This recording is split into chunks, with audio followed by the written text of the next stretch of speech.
I want you to picture this. 12 months from today, you've got an extra $10,000 sitting in your savings account. What would that mean for you? Less stress? More freedom?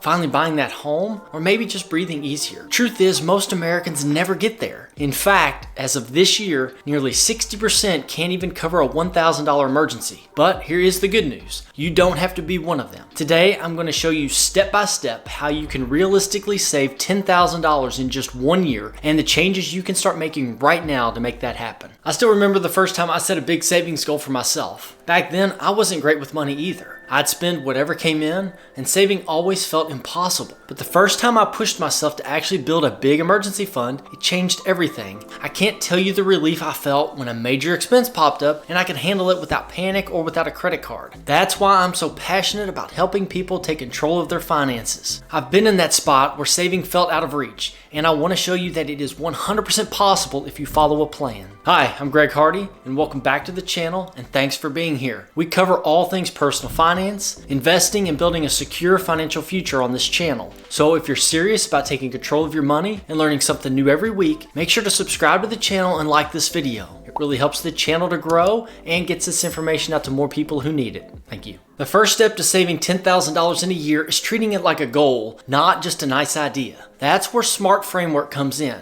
SMART stands for specific, measurable, achievable, relevant, and time-bound. Instead of saying, I want to save more money, you say, I want to save $10,000 in 12 months by setting aside $833 a month. Notice how different that feels? It goes from being vague to being clear and actionable. Let's compare two people. The first one sets a vague goal. I'll try to save more money this year. Maybe they throw $100 into savings here and there, but there's no plan, no structure, and no deadline. By the end of the year, they've saved some, but it's inconsistent and nowhere near what they had hoped for. The second person makes a SMART goal. I will save $10,000 in 12 months by automatically moving $833 into a savings account every month. Because they know the exact number, they can track progress and make adjustments along the way. The difference in outcomes is massive. Making your savings goal SMART also keeps you motivated. If your goal is specific and measurable, you can celebrate milestones like hitting $2,500, $5,000, or $7,500. If it's achievable and relevant, you know it's realistic and connected to your bigger why, whether that's security, freedom, or being debt-free. And because it's time-bound, there's urgency. You don't put it off for someday.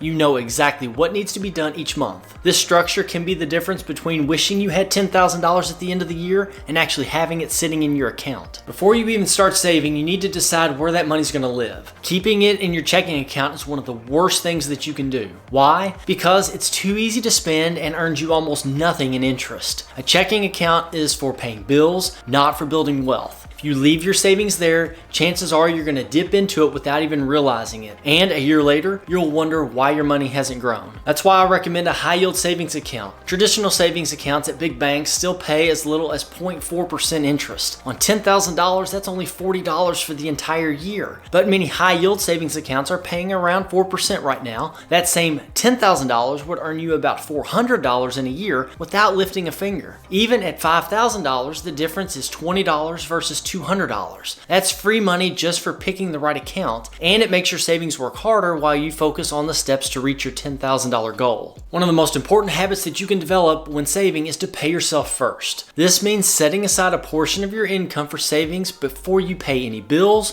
or spend on anything else. Imagine two people. The first waits until the end of the month to see what's left over. Inevitably, unexpected expenses come up, groceries cost more than planned, a night out with friends, or small impulse buys, and by the end of the month, there's often very little left to save. Now, the second person takes a different approach. They automatically transfer 15% of every paycheck into a savings account the moment it hits their checking. Over a year, that simple habit could mean an extra $500 to $7,500 saved, depending on your income. By prioritizing savings first, they remove the temptation to spend that money and create a consistent, predictable path towards their $10,000 goal. A practical tip to make this even easier is to split your direct deposit. Many banks allow you to automate automatically send a set percentage of your paycheck directly into your savings account and the rest into checking. This way, savings becomes automatic, almost effortless, and you're building your $10,000 fund without having to think about it every month. Over time, that automation turns into momentum, and that momentum is what makes reaching big goals possible. Now let's talk about where most of us lose money without even realizing it. Unnecessary expenses. Americans spend a significant amount each year on things that aren't essential,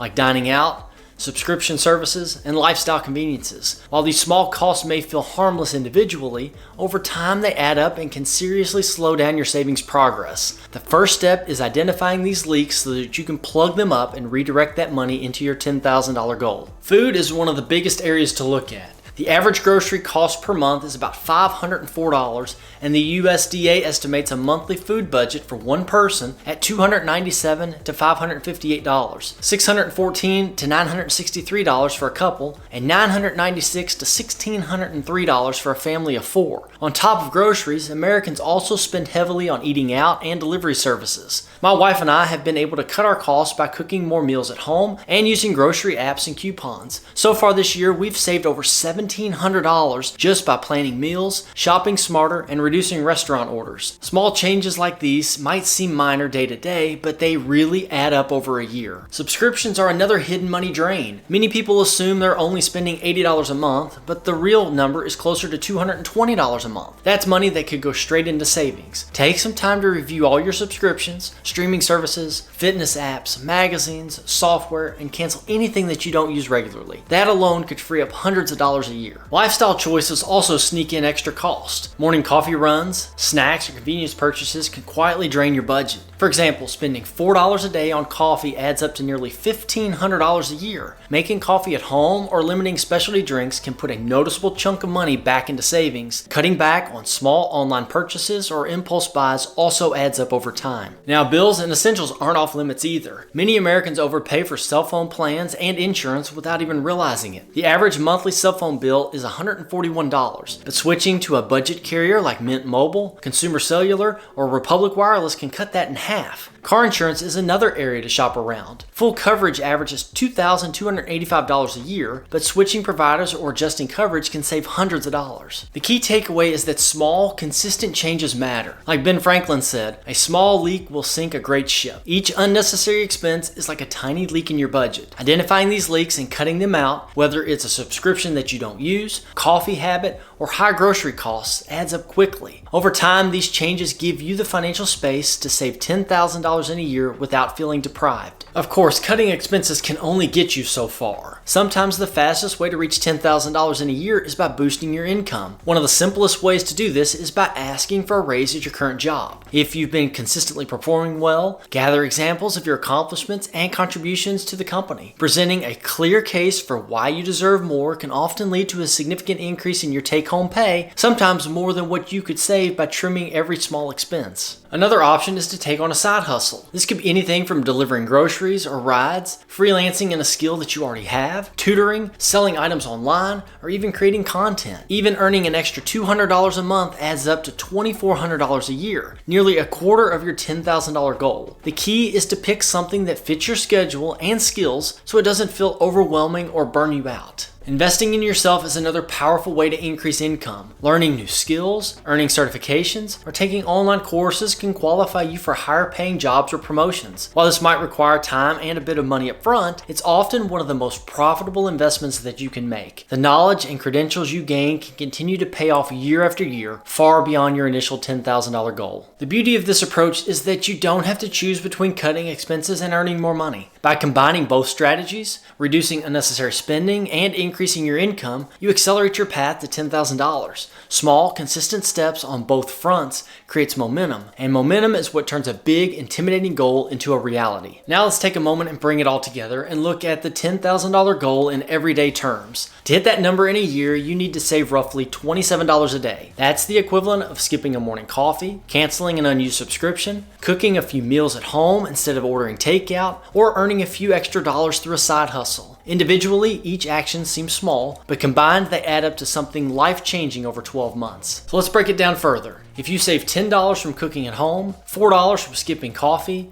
$5 from trimming subscriptions, $3 from switching phone or insurance plans, and earn $5 from a small side hustle, you've already hit that $27 daily target. These small, intentional choices show how tiny adjustments in your routine can make a massive difference in your financial life without feeling like you're depriving yourself. Now imagine it's 12 months after you've watched this video. You log into your savings account and see that $10,000 balance. Think about the freedom that brings. The emergency fund that keeps you calm during unexpected expenses, the extra cash that can go towards a vacation, a down payment, or just financial peace of mind. That number represents consistency, discipline, and the power of small daily decisions compounded over time. The key takeaway is this: you don't need to make huge sacrifices or have a massive income to reach big goals. Start small, start today, and keep moving forward. Every coffee skipped, every subscription canceled, every extra hour worked is a step closer. Your $10,000 isn't just a number, it's your proof that intentional choices can create real financial freedom. The journey to saving $10,000 isn't just about the numbers, it's about the mindset you build along the way. Every small choice you make, every habit you establish, and every intentional action you take reinforces your ability to take control of your money. Think of it as training yourself to make smarter financial decisions automatically, so that even when life throws surprises at you, you're prepared instead of stressed. The confidence and peace of mind that come with that control are worth far more than the $10,000 itself. The most important part is starting. Don't wait for the perfect moment or the next paycheck. Begin today with what you have. With the choices you make this week, small, consistent steps compound over time, and before you know it, the goal you thought was far away becomes very real. Imagine the satisfaction of looking at the savings account next year and knowing you made it happen. Not by luck, but by intention. That's the power of taking control of your finances, and it's available to anyone who's willing to start. Now, if you found this video eye-opening, don't keep it to yourself. Share it with someone who you think needs to hear it. And if you want more practical, no-nonsense advice on building wealth and securing your financial future, then check out this video here. And also, please make sure to subscribe. Thank you for watching. I'll see you in the next one.